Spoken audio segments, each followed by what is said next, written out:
Hello everyone, welcome back to The Industry Talks.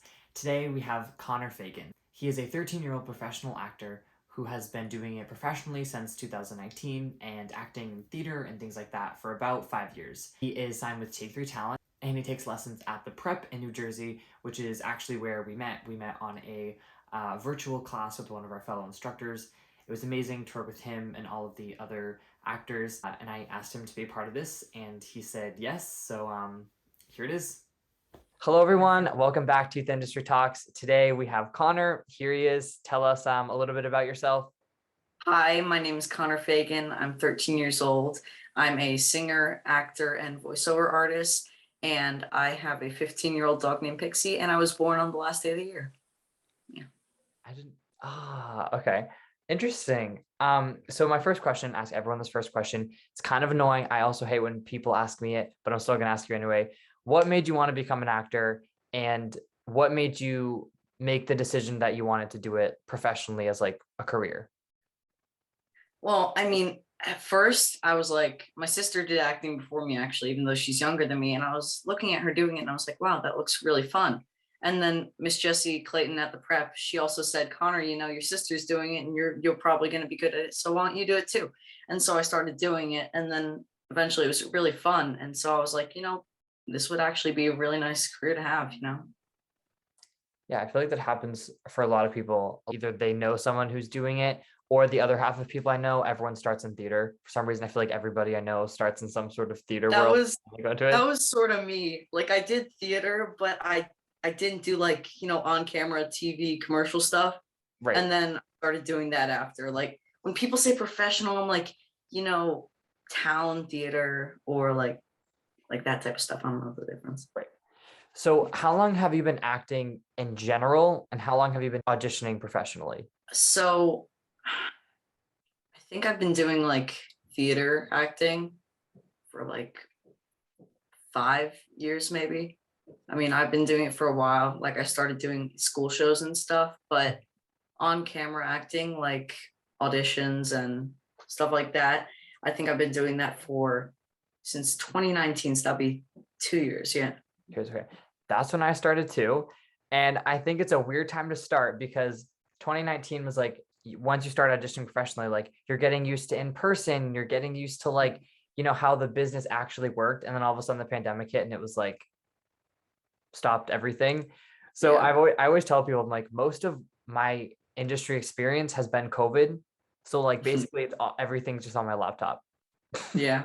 I mean, I literally started in November of 2019. So I think it was like 4 months until COVID hit. So it wasn't even like a full year of just doing like in-person auditions. It was Oh crazy. my gosh. So that leads to my question about auditioning. First of all, how were your in-person auditions? Did you have a few? I had a few, like, I think the first in-person audition I had, I went to New York for Harry Potter and the Cursed Child. That was actually really fun. Even though you don't get it, you just get to meet and like see a bunch of different people perform, which is great. I mean, Right. it's amazing to see all those people out there and doing great job and stuff. Yeah. And so self-tape world, which is probably not going anywhere, which is our lives now. Do you have a quote unquote like process, or does it depend on the topic or the genre or the character? Do you train for everything? Do you do like, how do you go about self-taping? Yeah, so usually the first thing I do, like me and my mom or my dad, whoever I'm working on it with, we read through. Well, of course, my mom reads through it first and she says if I should do it or not. And then I read through it and I highlight my lines, of course. And then I practice it in the mirror or I record myself. And then I make notes on the character of the scene. Then I keep practicing until I like understand the character. And then once I understand the character, it wouldn't be like I forced myself to memorize it because I understood the character. So then I automatically memorized it in my head. Right. Okay, that's really smart. And for when you do voiceover, obviously that's not on camera, but is it kind of the same way you go about doing it? I mean, it's pretty much basically the same. I don't really practice it in the mirror unless it's like a big, like bubbly character that I have to do. Then I'll Right. be like, oh yeah, da da da da. Like I'll be all crazy and bubbly and stuff. So yeah. Yeah. And for training, I know you go with the prep. That's actually how we met. It's how I Mhm. met a lot of my like actor friends. How did was that that's how you started going doing acting was with Jessie, right? Yeah, like professional on camera stuff. I started singing with her, and then she wanted me to do acting, and my sister was doing acting with her. So then that's how I started doing the actual acting. Yeah. Oh, okay. And then so you obviously started training and doing on camera work and stuff like that. And then how did you get your first agent or manager? And has it stayed the same since then? Like what was that process like? Okay, so this is another funny COVID story. So my sister, she got signed for Take Three, and so my mom was like, "Connor, we should submit you too to Take Three." So they submitted me, and then me and my sister both signed for Take Three Talent in March of 2020. We literally signed the first week after there was a mandatory quarantine, so we had to do the signing online, which yeah, Oh yeah, man. So that was this is like you're still with them. That's your first agent. Like, yeah. oh, I luckily I had my very first agent. I actually have two agents, but the first one I'm still with them. I luckily I it was in June of 2019, so it was like half a year before COVID hit, and I did thankfully have like the satisfaction of like signing it in person, like well not signing it in person, but meeting with the people like in person and doing all that stuff. I yeah, but Take Three would say it was everything was online, virtual meetings, virtual contract signing, virtual like everything. And so as you started auditioning professionally and like doing all that sort of stuff, what was your first on-set experience like? Hmm. So my first like on-set experience that wasn't theater was this one really cool Zara's commercial that I did. It was for like a clothing line, and I think it was 2020 last year. And I went to New York to do it, and it was just great. Like I walk in there and everyone's really nice. They welcome me, they shake my hand, and the place was beautiful, and they were really nice to me because they knew that this was my first time that I've actually been in one of those places. And so they walked me through everything, and they were really calm about anything. If I messed up, they were like, "Oh yeah, that's okay." And they were really nice about everything. Honestly, it was great. Oh, that's awesome. Was that a one-day shoot or two-day shoot? They're usually short. It was a one-day shoot, yeah. Yeah. Those are the best things to like have your first on set thing be as a commercial because it's very the pressure's not as high and it's usually a short amount of time and it's usually like you said like a really nice group of people and it's like low stress. I feel like when you're on TV or film it's a little bit more okay we got to get this scene done and like there's a little bit more pressure added to it but a commercial is just fun. It's just like fun to do. Yeah. And also with auditioning this is a question I don't have an answer to but I still ask people. How do you deal with rejection? Is there like a way you kind of go about it? Is it still a constant struggle? How do you sort of deal with that? Well, I mean, in the beginning, like when I first started doing the acting, I was like, "Oh my gosh, I'm not getting into these jobs. It's my fault. I gotta like do much better. I mean, I really stink." But then eventually I realized, I'm working as hard as I possibly can for this, and even if I don't get the job, I put my heart into the audition, and that's really all that matters. So it's really not much of a struggle anymore. And anytime I don't get a job, I'm just like, maybe they just weren't looking for what they wanted and they went a different direction. And so, yeah, I just realized that. That's a good attitude to have. That takes some people like a very long time to realize and like accept. I didn't realize the extent of it until I really got into it because auditioning for plays and stuff is a little bit different. It's not like there's hundreds and hundreds of people going for one role. It's usually like maybe like 50 or something like that. But yeah, definitely rejection is you just have to always for myself, I always think about like, well, think of how many other people also got rejected. Like only one person got the role and think about how many other people auditioned and are feeling the exact same way I am. That's how I kind of try and deal with it. But sometimes there are those roles where I'm like, I get I get kind of attached and I'm like, man, really wanted it. Especially those ones where you get like two callbacks after it and then you're just waiting and waiting, but you don't get it. It's just like, ah, Yep. And it's also, I say this all the time, but it's never like a no. It's always just silence. It's just like no response or like no email. You don't hear anything. And you're like, okay, guess I didn't get it. Like, yeah. Um, this is a big question. So you can go as deep or as not deep as you want.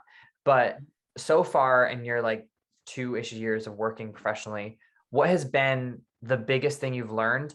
And also your biggest realization going from theater to on camera? Well, okay, I'm gonna answer your second one first. So Okay. going from theater to on camera, theater is more, in my opinion, low key because, well, yeah, theater is more low key because it's not like you're on camera and there are people filming you and they need you to do this exact thing. Because if you mess up on stage, you can just go about it and keep going. But if you mess up on camera, they're most likely, unless it's like a really lenient director or something, they're gonna make you do this take again. So it's much easier to do the theater. And the biggest thing that I've probably learned from acting is you gotta really put the work in. Like you gotta work hard, you gotta practice, you gotta practice. Because if you stop practicing, all those skills that you learn, they might just disappear in your mind. So keep practicing, keep working hard because there are people out there and they're also working hard. So you gotta work hard so that you can get the best out of your takes and then yeah, get the audition. That's so true. And speaking of like practicing, there have been certain things that have stuck out to me as obviously I've been trained in like theater as you have too, but on camera acting training is like a little bit different because you don't have to be as like dramatic and whatever. What has been the biggest thing you've learned in training? I don't think I've asked people this before, but it's an interesting question because I know like for me, one of the biggest things I've learned is you're not acting, you're trying to feel it yourself. Like you're generally trying to Yeah. feel that character's feeling. So for you, what has been one of the biggest things like you've learned in training for actually acting? Well, oh my God. So you just said I would take yours, but I'm not gonna do that. Right. Yeah. Oh my gosh. Okay. So biggest thing that I've probably learned is that you can always, okay, if you're doing a scene like with an acting coach and you're submitting it, you can go over the top so that they can bring you down. If you do it too little, then they won't be able to bring you back up to the emotion of the character.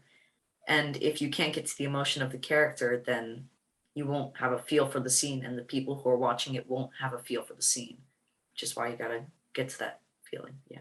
That's so true. Yeah, yeah, yeah. You can tell we share coaches because like we're clicking on exactly what we're saying. So I was thinking, like you said that, and I was thinking, oh, Sarah Baskin class, that one class that we had together. Oh, that was funny. Yeah. Yeah. I also do a lot of private coachings with her too. And that's something that like I've just found myself doing it now. Like I just Mhm.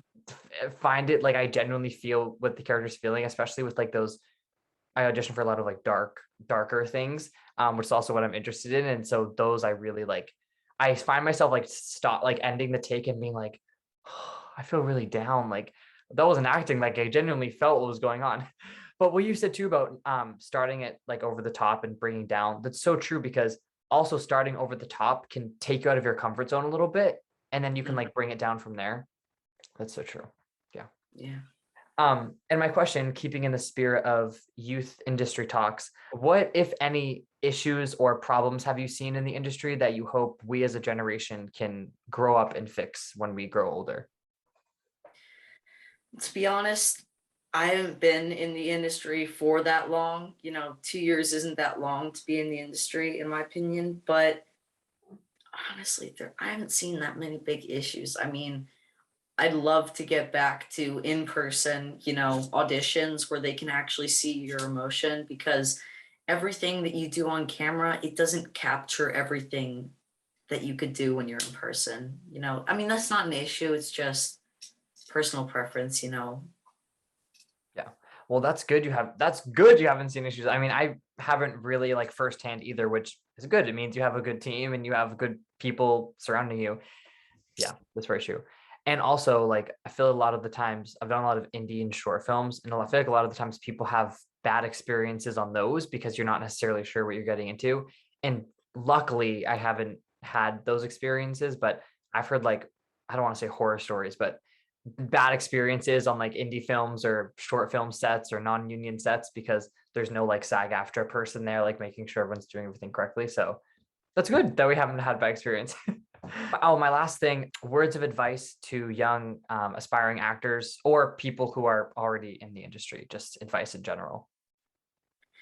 Um, all right. So for people who are just joining, make sure that this is something that you want to do full time, and you're not just going to do it as. I mean, of course, you can do like stuff as a side job, but this is something that if you put your whole heart into it, it will come out amazing, and you will love exactly what you're doing. For people who are already in the industry, just keep working hard. Working hard will get you everywhere in the industry. You do the work, you put the work in, and everything will come out great. Exactly. You put it perfectly. And my very last thing, plugs for Instagrams, websites, projects coming out, things you're working on, anything like that.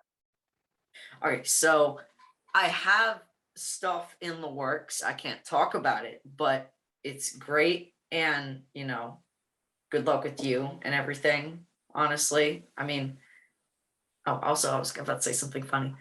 It's weird because I've gotten demonic possessed children auditions. It's creepy. I was just getting freaked out. Like, do they think I am a demonic possessed? I mean, I was just like, wait. I'm not that type of person. Because trust me, I'm a nice person in real life. I was like, if they're getting that vibe, that's That is so funny. I do get a lot of roles that are like me, like the characters like me, and then I get a lot of like these dark things. Like one of them actually I self-submitted on, but I like brought my team in on it, like I looped them in on the audition. And the audition was like 7 pages long. I had to do like 5 scenes. It was due in 2 days. And one of the scenes I was like holding a gun to my head. Like I remember I did a coaching session with Jessie just for her to walk me through because there were so many scenes, and I'm like, Jessie, you need to help. Like I don't, there's so much here. Like I have no idea. So she helped me like break it down and like all that stuff. But it was a hard audition. I had to cry in like every take. It wow. was insane. I didn't get it, but anyway. I mean, you really put a lot. I'm guessing you put a lot of work into that. It's like ugh, crying, and then Jesse's like, "All right, let's do it again. Just one more take." Ugh. I mean, at the end of the day, your eyes must have just been hurting. I mean, Literally. My sister was my reader, and she at the end of it she was amazed. She was like, I can't believe you just did all those scenes. And like because I had to do it kind of quickly because it was due like that night or something. Like the audition was very, very short, like notice. So I had to do it like I had to get through that while also trying to like take moments and calm and like cry and like anyway, yeah. Thank you so much. This was great. Thank you so much. thank you so much for having me, and Of good luck course. on any future auditions. Let's hope you don't have to cry your eyeballs out. Yeah. You too. Good luck. So yeah, that was my talk with Connor. It was great to talk to him and talk about how it is to be new in the industry and what it's like auditioning all the time. And he gave great advice to young actors about make sure this is what you really want to do. And to actors who are already in it, keep going. It's really hard, but keep pursuing your dreams, keep working, and you'll get there. Everyone go check him out. I'll put his Instagrams and links and all that stuff in the bio. But stay tuned.